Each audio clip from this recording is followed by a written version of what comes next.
Alright, so for the physics mapping the invisible project, I've opened up one of the two templates that your teacher made available to you. So this is the 3 by 6 inch template. There's of course the square 6 by 6 inch template, but this one works a little better for the particular data that I'm going to be working with. And so you can see we've got this background layer here which has the safe area on it, which is just this red region. It's locked so it can't accidentally mess with it. And there's two other layers suggested. There's one for wood and one for acrylic, and so you don't have to use both of those, as I'm sure your teachers explained, but I'm going to start by bringing an image into my background layer. And that image won't end up in my final project, but I will use it to trace some stuff. So if I go to Finder, I've already got something called data. It's a little screenshot of some pacing and elevation data from an old run. And so I'm going to just drop this directly on top of my Illustrator file. And you'll notice that it opened in a new folder. That may be because I had my background layer locked, so let's try that again. Now when I click on Illustrator after dropping it, you'll notice it dropped right into the background layer, so unlocking that was important. I'm going to go to Properties, and with this image I'm going to first make sure my aspect ratio is locked, and then I'm going to change the width to 6 inches so it actually fits. I'm going to use this button to align it centered vertically and horizontally.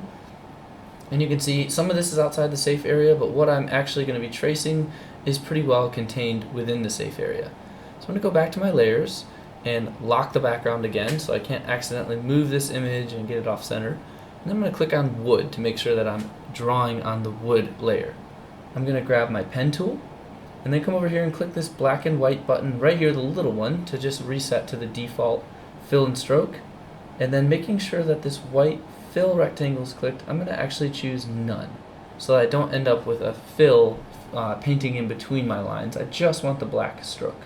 So I'm going to zoom in just by pinching, and I'm just going to click wherever there is a little vertex where there was some data in my graph with the pen tool. I'm just going to continuously click along and trace through some of this data. So I'm going to go pretty quickly and make a rough estimate of this just to save time for this tutorial, and we'll simplify out. Of course, in your project you would probably do a little bit better job of really getting the intricacies of your data, but it's not much work just to click through with this pen, and if I make a mistake I can always go back later and move any of these points if I find they're a little bit off.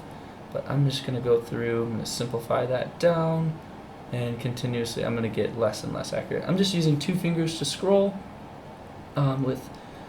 to move around the image. You can use pinch to zoom, all your familiar Apple controls, and as you can see I'm really simplifying now just for the sake of the tutorial, not getting too terribly long. So we have the general trend captured. Zoom over a little bit and make some big generalizations here. Okay, so at this point I've finished capturing and I want to get off of this tool. So I'm going to hit the escape key and then click on this black selection tool. And now if I hit Command 0 I can zoom. Even if I hide my background layer, I've got my points ready to go. So this might be all that I want to engrave into my wooden blank. Now keep in mind the wooden blank is the size of this white artboard. And so that's what I want to engrave on my wood. I can hide the wood layer, show my background layer, and now I'm going to capture some of this elevation data on the acrylic layer. So I'm going to again grab my pen tool, just confirm that I have a black stroke and no fill. I'm going to zoom in and follow that same process while clicking and following this elevation map. If I click and drag, I can create curved points.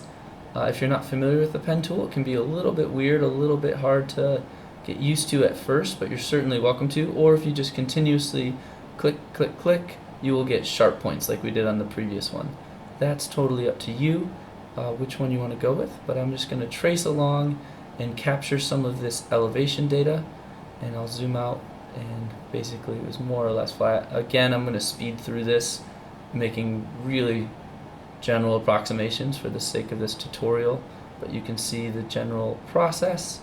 And toward the end I might grab a couple more points, a little bump here, and again when I've hit the end of my data I'm going to hit escape to quit drawing, click on this black selection tool, and then press Command 0 to zoom out. And now I can hide my background layer and see just my elevation. So this might be what we engrave onto the acrylic, which again will be the same size as the wood, this white rectangle, and I can see them side by side if I show both layers.